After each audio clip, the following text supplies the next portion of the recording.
अगर आप भी चाहते हैं कि सरोज बाबू का ऑडियो वीडियो आप तक पहुंचे तो लाल बटन को दबाकर हमारे चैनल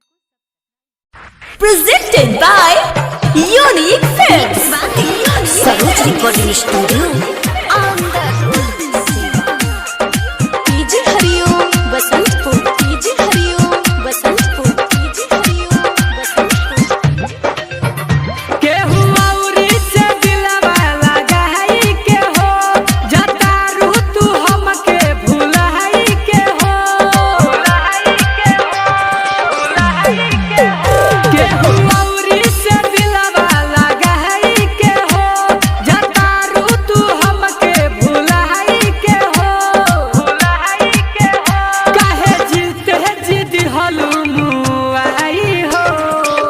हमके बना के पागल दीवाना कइलू तू बेवफाई हो के करी अब प्यार पे भरोसा बेवफा हरी जाई हो DJ Hariom Basantpur DJ Hariom Basantpur DJ Hariom Basantpur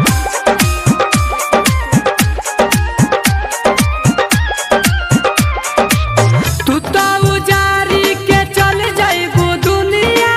कैसे रहब तोरा बिना हो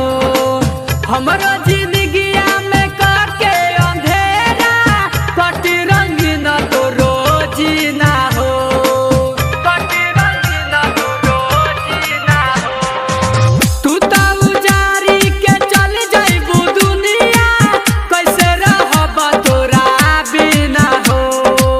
हमरा जिंदगिया में काके अंधेरा कट रंगीन तो रोजीना हो धोखा दे गहिलू दिलवाला गहाई हो हमके बनाई के पागल दीवाना कइलू तू बेवफाई हो के करी अब प्यार पे भरोसा बेवफा हर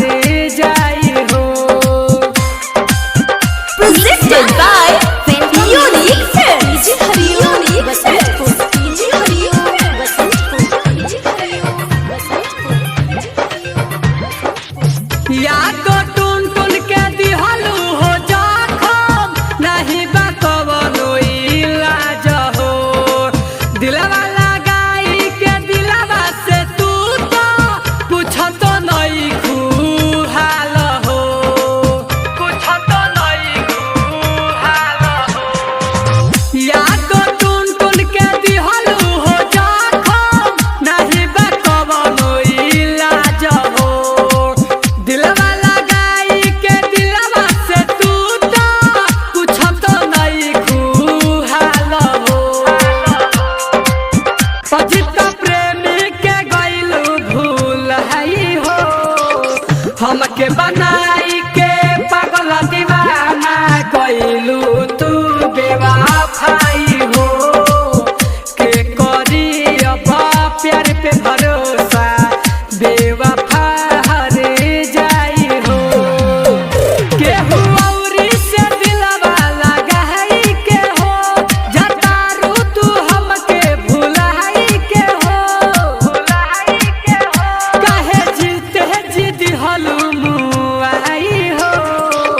हमके बना के पागल दीवाना कइलू तू बेवफा